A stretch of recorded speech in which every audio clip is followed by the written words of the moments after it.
ഒരു മുട്ട ഓംലെറ്റ് ഉണ്ടാക്കാം.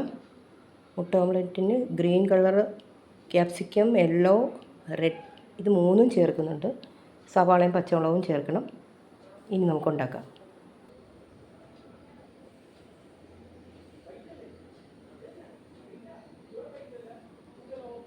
ബൗളിൽ മുട്ട പൊട്ടിച്ചൊഴിക്കാം. ഞാൻ എടുത്തേക്കുന്ന മുട്ട നാടൻ മുട്ടയാണ്. ഇനി ബാക്കിയുള്ള കട്ട് ചെയ്തതൊക്കെ ഇടാം.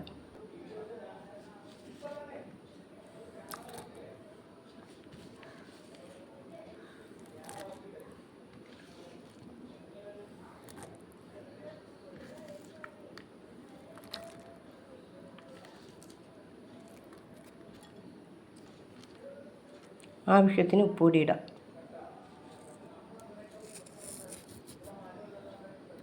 നന്നായിട്ട്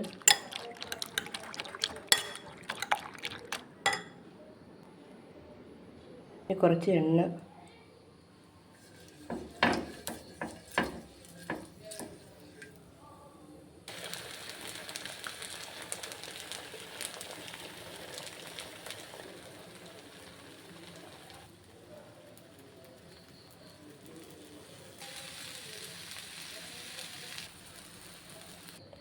ക്യാപ്സിക്കം ഓംലെറ്റ് റെഡി ആയിട്ടുണ്ട്. എല്ലാവരും ഇതുപോലെ ചെയ്തു നോക്കുക. കമൻറ്റ് ബോക്സിൽ പറയുക.